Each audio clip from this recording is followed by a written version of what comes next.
উত্তর ফাল্গুনী, পশ্চিমবঙ্গ, ভারতের সোনালী দিনের অমর সৃষ্টি মহানায়ক উত্তম কুমার প্রযোজিত, মহানায়িকা সুচিত্রা সেন অভিনীত উত্তর ফাল্গুনী হল 1963 সালে মুক্তিপ্রাপ্ত একটি ভারতীয় বাংলা ড্রামা চলচ্চিত্র। এই ছবিটি পরিচালনা করেন অসিত সেন এবং প্রযোজনা করেন মহানায়ক উত্তম কুমার। ছবিটিতে মুখ্য ভূমিকায় অভিনয় করেন সুচিত্রা সেন, দ্বৈত চরিত্রে বিকাশ রায় ও দিলীপ মুখোপাধ্যায়। এই দুর্বিষহ জীবন বয়ে বেড়ানো সে তো সুকন্যার জন্য। অনেক টাকা রোজগার করতে হবে যাতে সুকন্যার কোনো অভাব কষ্ট না হয়, ভবিষ্যতে অসুবিধায় না পড়ে।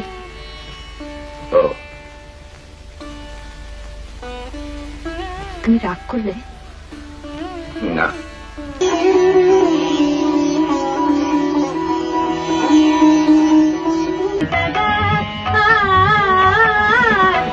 11তম জাতীয় চলচ্চিত্র পুরস্কার অনুষ্ঠানে এই ছবিটি শ্রেষ্ঠ বাংলা চলচ্চিত্র বিভাগে শ্রেষ্ঠ চলচ্চিত্রের পুরস্কার অর্জন করেছিল।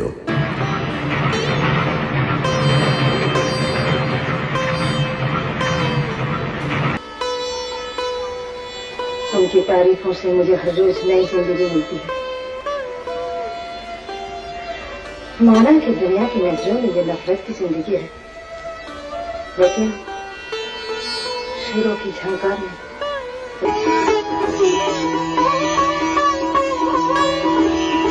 অসিত সেন নিজেই মমতা নামে 1966 সালে এই ছবিটি হিন্দিতে পুনর্নির্মাণ করেন। बचपन में मां मर गई, मगर बाप के प्यार ने उसने उनको भी अपनी मोहब्बत से भर दिया। हम कितने करीब हैं ये भी कभी जानने नहीं दिया।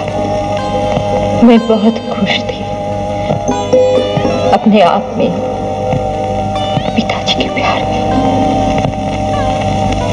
मनीष के आघात प्रेम में। पिताजी को मालूम था, वो आशीर्वाद भी दे चुके थे, मगर ठीक उन्हीं दिनों সেই ছবিতেও সুচিত্রা সেন মুখ্য ভূমিকায় অভিনয় করেন। ছবিটি কাবিয়া তালাইবি নামে তামিলে এবং পুষ্পাঞ্জলি নামে মালয়ালমে পুনর্নির্মিত হয়। পটভূমি, দেবযানী। সুচিত্রা সেন দেবযানীর চরিত্রে অভিনয় করেছেন। দেবযানীকে জোর করে লম্পট রাখালের কালীপদ চক্রবর্তী সাথে বিয়ে দেওয়া হয়, যে তখন তাকে মদ পান করার জন্য পর্যাপ্ত অর্থ উপার্জনের জন্য বেশ্যাবৃত্তিতে বাধ্য করার চেষ্টা করে। রাখালের সন্তানে গর্ভবতী হয়। রাখালের সন্তানের গর্ভবতী হয়ে সে তার জীবন শেষ করতে বন্দি দশা থেকে পালিয়ে যায়। ট্রেনে যাওয়ার সময় সে আত্মহত্যা করার চেষ্টা করে, তবে একটি গাইনেওয়ালি বাড়ির মালকিন ছায়া দেবী তাকে উদ্ধার করে। সে লখনৌতে তার কোঠায় নিয়ে আসে।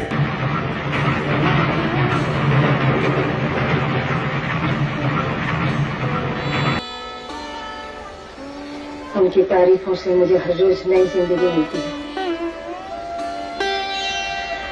माना कि दुनिया की नजरों में ये नफरत की जिंदगी है, लेकिन शेरों की झंकार में যেখানে দেবযানী সুপর্ণা নামে একটি কন্যা সন্তানের জন্ম দেয় এবং বাইজি হয়ে নতুন নাম নেয় পান্না বাই। ইতিমধ্যে রাখাল তাকে খুঁজে বের করে এবং তাকে হেনস্থা ও ব্ল্যাকমেল করতে থাকে। তাই সে কলকাতায় পালিয়ে আসে এবং সুপর্ণাকে একটি মিশনারি হোস্টেল স্কুলে ভর্তি করে দেয়, যাতে তার থেকে নিজেকে দূরে সরিয়ে নিতে পারেন ও তার মেয়েকে একটি ভালো এবং স্বাস্থ্যকর পরিবেশে বেড়ে উঠতে সাহায্য করে।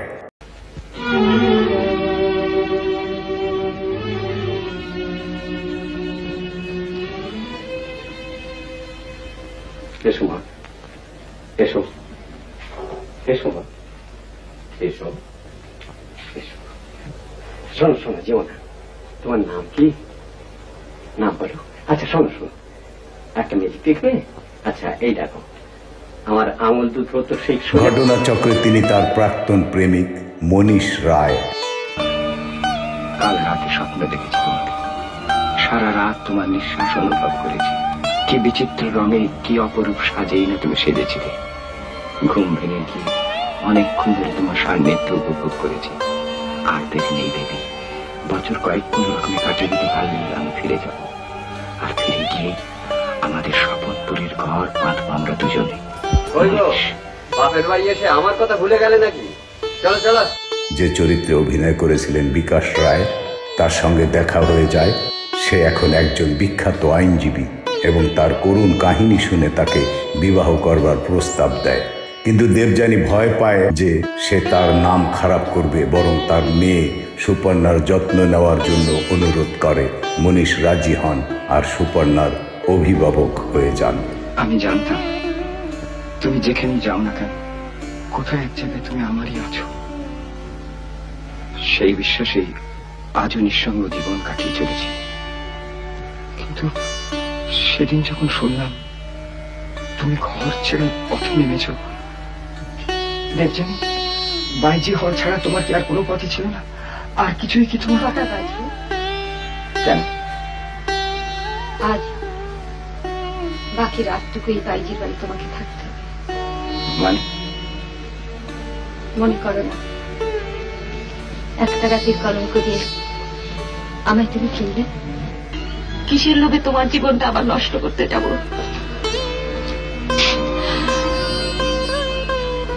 মনীষ, আমার একটা অনুরোধ, আমায় তুমি দুর্বল করে দিও না।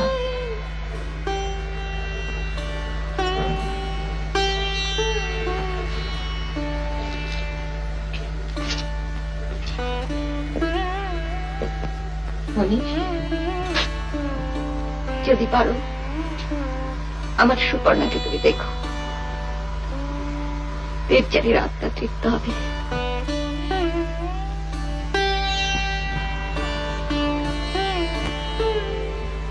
দেবী,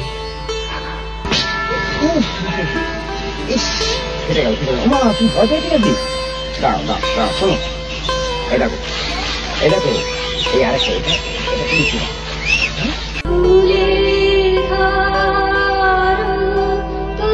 আমি জানতে চাই, আমি চাই আমার সুপর্ণারও সেই রকম হবে। খুব ভালো ছেলের সঙ্গে বিয়ে হবে, একটি দুটি সন্তান আসবে। স্বামী পুত্র নিয়ে আমার সুপর্ণা সুখে সমৃদ্ধিতে জল জল করবে। আর সেই আনন্দের সুখে, সেই পুণ্যে এই হতভাগিনীর পাপ ধুয়ে মুছে যাবে।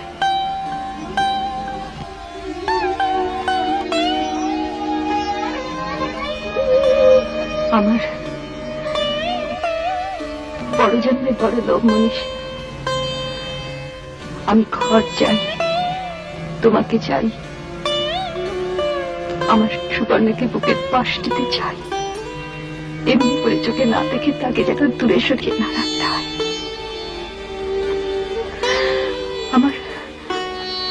আমার কত কি স্বপ্ন, কত কি কল্পনা।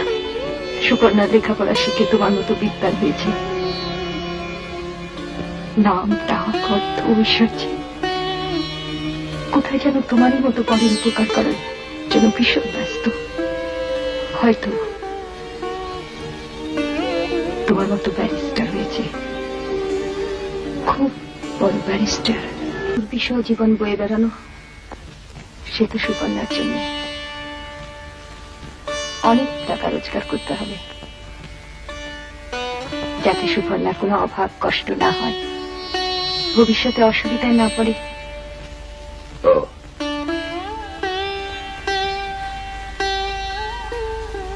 তুমি রাগ করলে?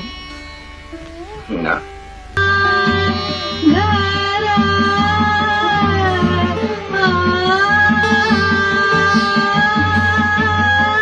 চিঠিগুলো গুনে গুনে রাখো বুঝি?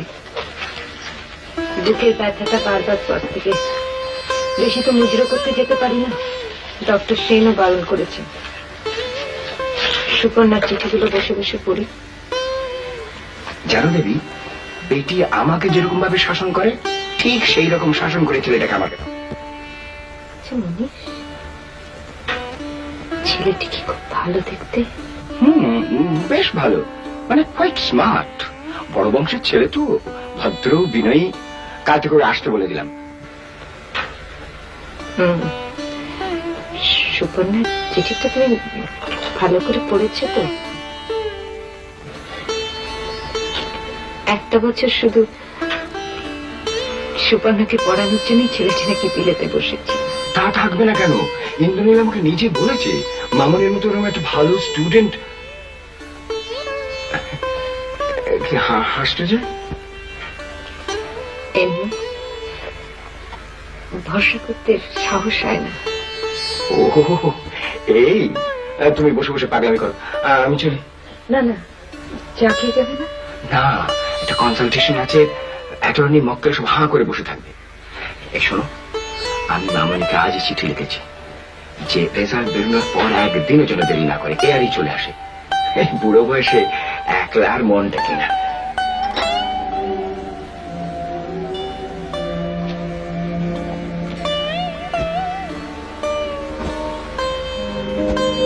ভালো করে কাজে লেগে পড়ো।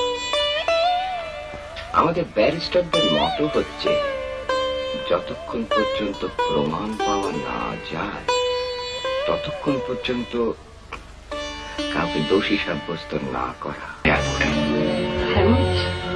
গেলে মন্দ হয় না, কিন্তু কি করে পড়েছি তুমি? পরিচয় সে আমি যা হোক একটা কিছু দিয়ে দেবো, তুমি চলো। না মনে, এতদিন পরে শুধু নিজের স্বার্থপরতায় সুপর্ণার জীবনটা আমি নষ্ট করে দেবো? কিন্তু দেবী, ও এখন বড় হয়েছে, ওকে জীবনের মুখোমুখি দাঁড়াতে দাও। ডক্টর সেন বলছিলেন আমার হার্টের অবস্থা খুব খারাপ, একটু উত্তেজনা হলেই একটা বিশ্রী কাণ্ড ঘটে যেতে পারে। তাহলে তুমি যাবে না? তুমি কয়েক বছর পেরোনোর পরে প্রাপ্তবয়স্কা সুপর্ণা অর্থাৎ এ চরিত্রে সুচিত্রা সেনই অভিনয় করেছেন। সুপর্ণা দেশে ফেরেন আইনজীবী হয়ে, যাকে মনীষ তার অনাথ বঞ্চি হিসাবে মানুষ করেছেন। কাকু, দেখেছিস কত বেলা হয়ে গেছে, রামচন্দ্র ডাকেও নি। তুই চাটারি কর, আমি মুখটা দিয়ে আসি।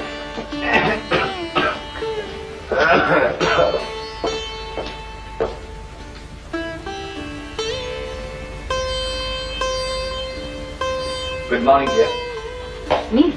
তুমি এসছো? আচ্ছা বলো তাহলে কি করি? এই তো আর্গুমেন্ট সবকিছু চুকে যাবে। কি বলছো কাকুর শরীরের যা অবস্থা, আর্গুমেন্ট করতে গিয়ে অজ্ঞান হয়ে পড়বেন। কি একটা বাজে নোংরা কেস শুনে নিলাম। ও ইন্দ্রনীল এসে গেছো? আচ্ছা, তোমাদের কাগজপত্র সব এনেছো? হ্যাঁ স্যার। আচ্ছা, কেসটা সংক্ষেপে আমাকে একটু বলো তো, আর কোন কোন পয়েন্টে তোমরা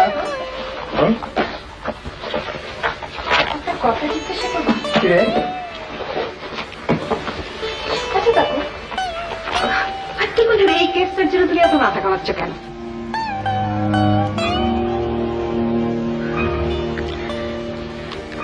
টাকা দেবে রে, অনেক টাকা।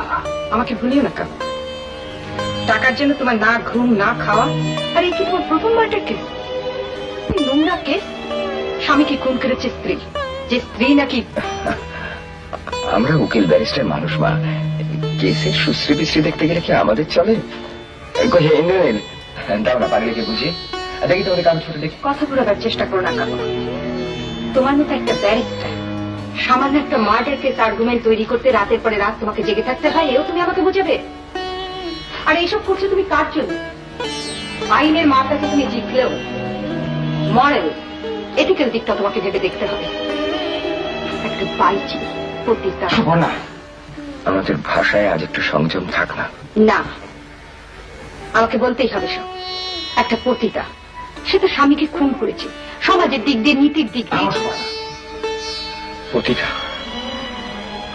স্বামীকে খুন করেছে, নীতি সমাজ জানো? ওকে না, আমি জানি না, আমি জানতে চাই না। এসব ধরনের চরিত্রের স্ত্রীলোক সম্বন্ধে কিছু জানতে আবার ঘেন্না করে।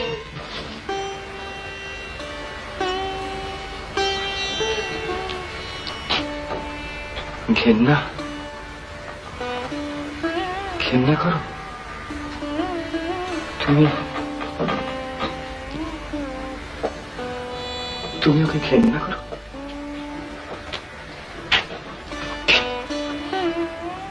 Don't be so unkind, Suparna. Don't be so unkind. সারা জীবন ও দুঃখ পেয়েছে, অপমান পেয়েছে, লাঞ্ছনা সহ্য করেছে। আজ অন্তত আমাদের কাছ থেকে একটু সাধারণ সহানুভূতি জন্য আশা করতে পারি।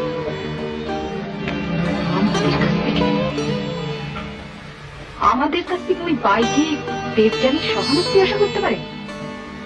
কেন কেন তার জন্য অকারণে তোমার শরীর আর মনের উপরে এই অত্যাচার চলবে? কাকু, আমি ছেলেবেলা থেকে তোমাকে দেখে আসছি, আমার জীবনের আদর্শ তুমি।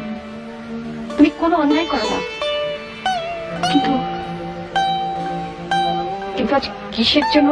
সুবর্ণা, আমি বড় ক্লান্ত। আজ তুই আমাকে রেহাই দে। না কাকু, আমার সব বিশ্বাস, সব আদর্শ এভাবে আমি ভেঙে দিতে দেবো না। আজ তোকে বলতেই হবে, কে কে ওই বাইজি দেবযানী? ওর সঙ্গে আমাদের সম্পর্কটা কি? সুবর্ণা, সুবর্ণা, সুবর্ণা, বুঝেছ? জানো সব, রাখাল ভট্টাচার্যকে বিয়ে করতেও বাধ্য হয় শুধু বুড়ো বাপকে মুক্ত করার জন্য। বিয়ের আগে একজনকেও ভালোবাসত, জোর করে তাকে মন থেকে দূরে সরিয়ে দেয়। শত অত্যাচার, লাঞ্ছনা, অপমানে সে আত্মহত্যা করেন। শুধু যে সন্তান, ওই পশুর দেওয়া যে সন্তান তার বুকে এসেছিল তাকে রক্ষা করার জন্য, আর সেই সন্তানের জন্যই তার বাইচে বৃদ্ধি। সেই সন্তানের মঙ্গলের জন্য চিরকালের মতো নিজেকে তার কাছ থেকে দূরে সরিয়ে রেখেছে। টাকা জুগিয়ে রাখাল ভট্টাচার্যের ব্ল্যাকমেইলিং বন্ধ রেখেছে। কিন্তু যেদিন সেই সন্তানের সন্ধান সংগ্রহ করে তার সুখ, শান্তি, ভবিষ্যৎ সবকিছুর উপরে রাখাল হাত বাড়াতে এলো, সেদিনও সহ্য করতে পারেনি। সেদিনও রাখাল ভট্টাচার্যকে হত্যা করেছে। খুনি ও? ওকে তুমি খুনি বলে এখনো জানতে চাও ও আমাদের কে? কেন ওকে বাঁচানোর জন্য আমি এত করছি? সুবর্ণা, যাকে ও ভালোবেসেছিল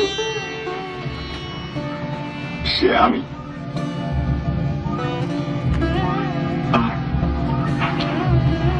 আর যে সন্তান বাইজি পান্না ভাইয়ের সেই মেয়ে হচ্ছ তুমি। এ সুবর্ণা,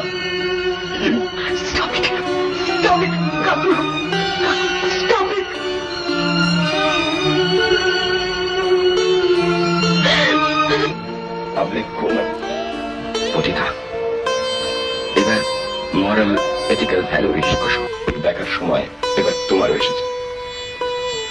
তোমরা দুজনে তাই দেখো, আমাকে আমাকে আমার কর্তব্য করতে দাও প্লিজ।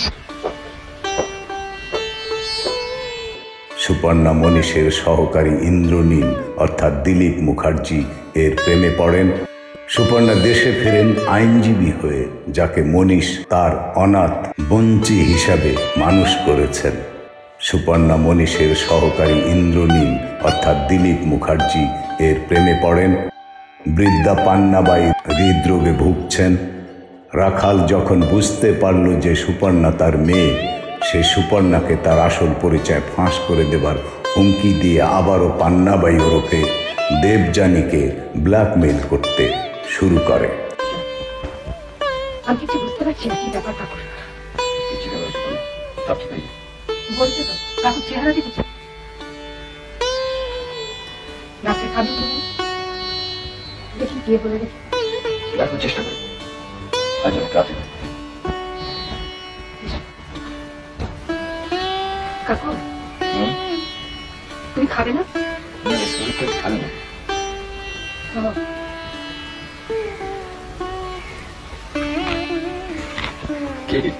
রাগ হয়ে গেল বুঝি? না, রাগাবে কেন? দেবযানী তাকে তর্কের উত্তাপে গুলি করে এবং আদালতে মনীষ তার হয়ে মামলা লড়ে। সুপর্ণা মনীষকে একজন চরিত্রহীনা পতিতা মহিলার প্রতিরক্ষার দোষারোপ করে।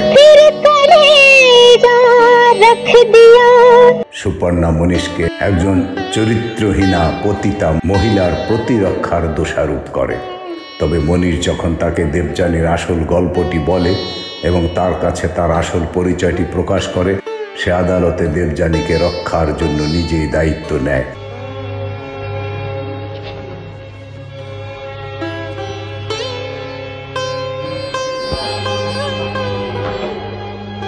আর এই প্রক্রিয়ায় বিরোধী আইনজীবীর সাথে যুক্তিতে সে স্বীকার করে এই মহিলাটি তার মা।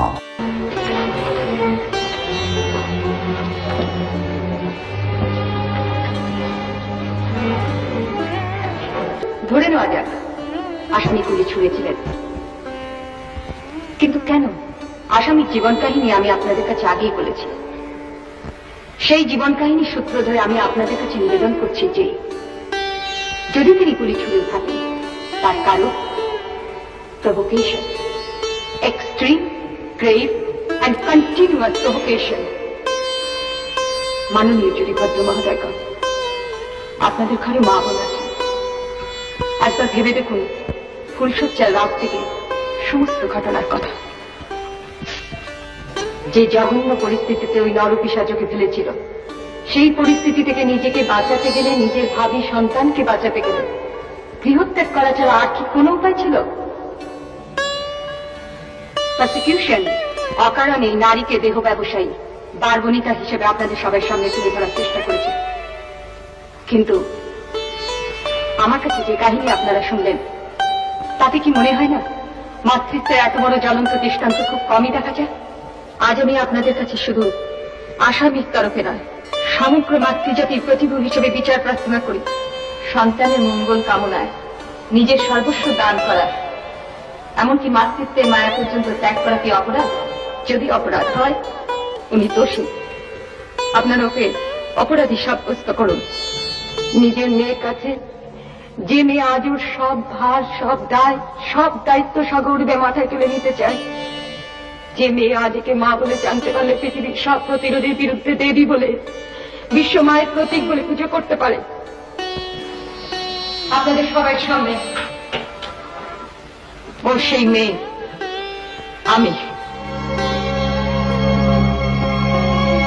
আমি সুকন্যা রায় মুক্ত কণ্ঠে স্বীকার করছি। আসামির কাঠগোড়ায় যিনি আপনাদের চোখের সামনে বসে আছেন, আমার মা,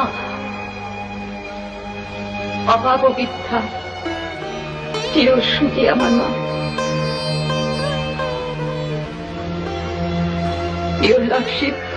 শেষের দৃশ্য, দেবযানী শান্তির আনন্দে তার মেয়ের কোলে মারা যায়।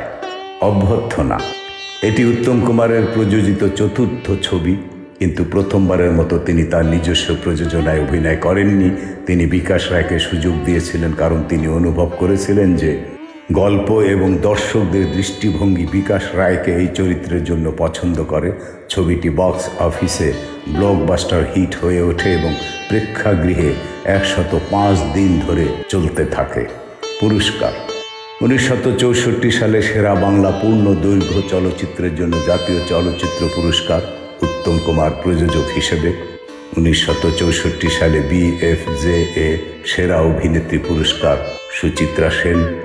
পুনর্নির্মাণ: 1966 সালে হিন্দিতে মমতা নামে পুনর্নির্মাণ করা হয়, যেখানে অসিত সেন আবার পরিচালনা করেন এবং সুচিত্রা সেন তার ভূমিকায় পুনরায় অভিনয় করেন।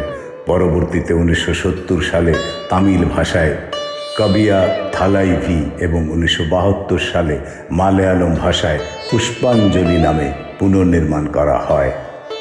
কলাকুশলী: সুচিত্রা সেন দেবযানী, পান্নাবাই, সুপর্ণা, বিকাশ রায় মনীষ রায়, ছায়াদেবী, বাইজি, দিলীপ মুখোপাধ্যায় ইন্দ্রনীল, পদ্মা দেবী ইন্দ্রনীলের মা, কালীপদ চক্রবর্তী রাখাল বাবু, পাহাড়ি সান্যাল ব্যারিস্টার, জহর গঙ্গোপাধ্যায় দেবযানীর বাবা, সীতা মুখোপাধ্যায় মাদার মেরি, অজিত বন্দ্যোপাধ্যায়, রেণুকা রায়।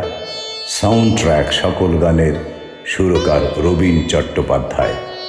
গানগুলো হচ্ছে কৌন তরহ সে তুম, গেয়েছিলেন সন্ধ্যা মুখোপাধ্যায়, তেরে নয়না লাগে সন্ধ্যা মুখোপাধ্যায়, ছায়া দেবী, তুম চতুর মেডলি সন্ধ্যা মুখোপাধ্যায়, জিন্দেগি কি এক ভুল সন্ধ্যা মুখোপাধ্যায়। বন্ধুরা, এই ছিল ভারতের পশ্চিমবঙ্গে নির্মিত হারানো দিনের বাংলা চলচ্চিত্রের সোনালী দিনের একটি ব্লকবাস্টার সুপারহিট বাংলা ছবি, 1963 সালে মুক্তিপ্রাপ্ত, মহানায়ক উত্তম কুমার প্রযোজিত এবং মহানায়িকা সুচিত্রা সেন এর দ্বৈত চরিত্রে অভিনীত উত্তর ফাল্গুনী ছবির পর্যালোচনা। ভালো লাগলে সাবস্ক্রাইব করবেন, লাইক করবেন, শেয়ার করবেন। হ্যাঁ বন্ধুরা, আমি বৃদ্ধ মানুষ, আমার বাংলা উচ্চারণের ভুল ত্রুটি ক্ষমা করে দেবেন। ধন্যবাদ। মা, মা গো, মা গো।